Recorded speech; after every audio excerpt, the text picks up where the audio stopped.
If you have the Battlehorn Castle DLC for Oblivion, then you should have a quest that allows you to become the owner of Battlehorn Castle. So what's happening is that the defenders of this castle are being attacked by marauders and they're simply asking for help. And they will reward you with the castle if you help them stop the siege from the marauders. So it's going to be west of Coral, which is not too far off from Imperial City. Of course, you can fast travel to Coral and then walk here, unless you've already discovered the place. So once you get close enough to the front entrance, you'll see that the event triggers and you'll see a couple marauders out here.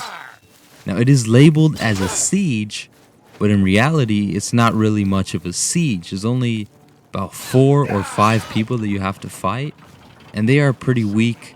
They're nothing crazy, but I am pretty early on in the game. Maybe that has some kind of effect on how powerful they are.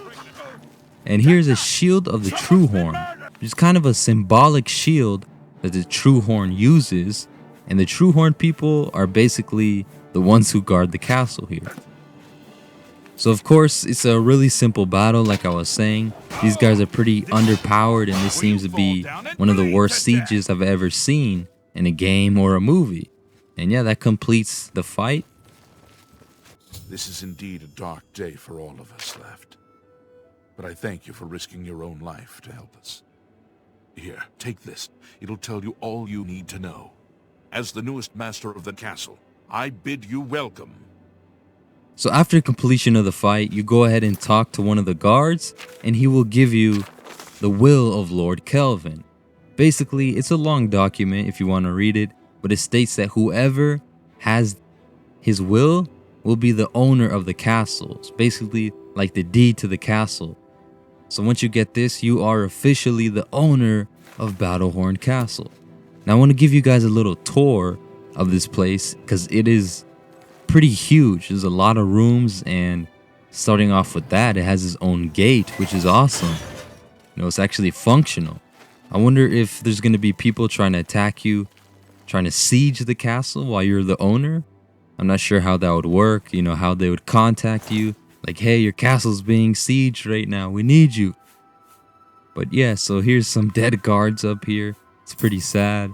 I'm wondering if someone's going to clean up the bodies over here, because you can't just leave these bodies rotting out for no reason.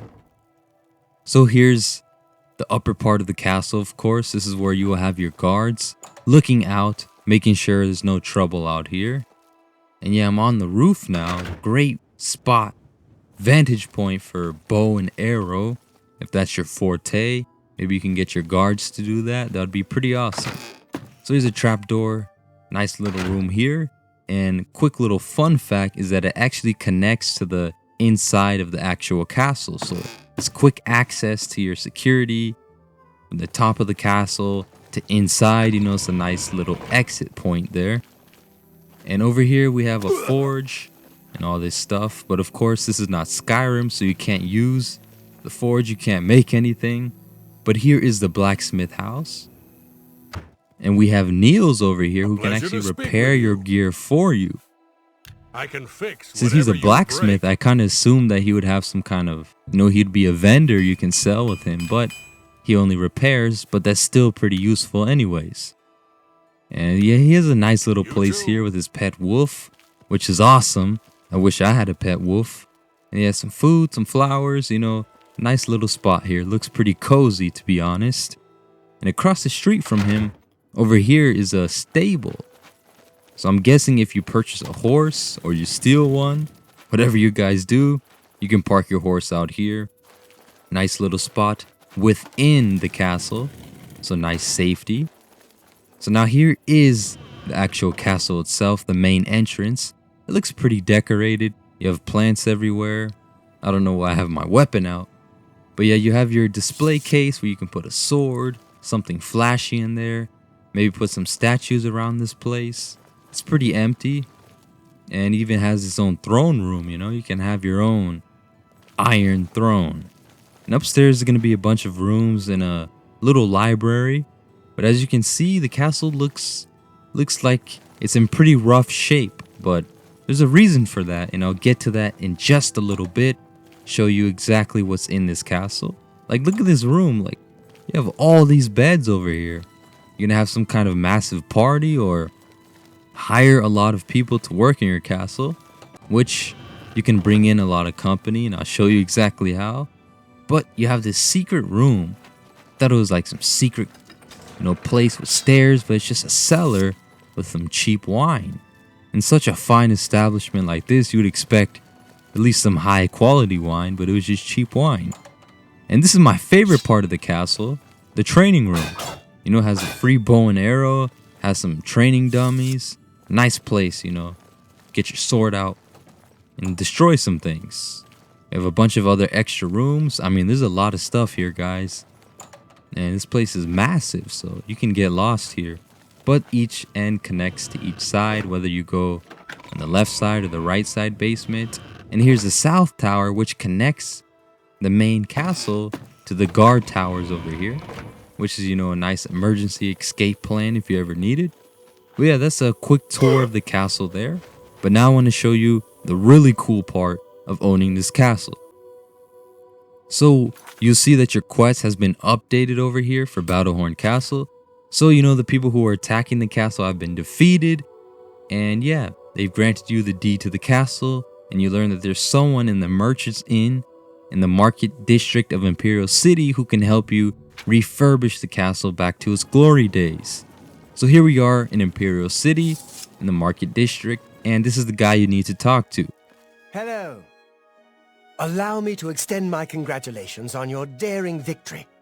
I am at your service. I have everything you need to make the place more livable. Here, take this list. So he will give you a Battlehorn Castle upgrade list, which is a nice little list that will show you all the things he can do to help refurbish your castle. So of course you're going to have to pay him, and he is not exactly cheap. So you can go ahead and upgrade your kitchen area, where he'll completely refurbish everything, and he will also send one of his personal chefs to your castle. You can upgrade the bedroom area, so he'll go to the private quarters and he will put in the most luxurious furniture into your rooms. He will fix up the library area by putting in new books and stuff like that, make it a nice, comfortable place to read. He will help your dining area out by putting in some big tables for some feasts with guests. He'll get a barracks with an experienced mercenary captain who will have some of his men to secure your castle. You have the fighting room upgrade, which will give you an experienced battle trainer, and you can actually spar with him to get better at fighting. You have a trophy hall room, which is, where you could put your trophies and stuff like that, and you'll get a taxidermist to make it look pretty crazy. And of course, you can upgrade the wine cellar because it was pretty weak. I mean, it had cheap wine in there. But if you get this, you will have a well-trained individual who can make some specialty wines and make it a real elegant place. So I have about 5,700 gold. And like I said, he is not exactly cheap. For each of the plans here, it's going to cost you $25.55, which is not impossible, but just a little pricey. But anyways, thanks for watching my video. Thanks for listening, and stay tuned for more videos coming out soon.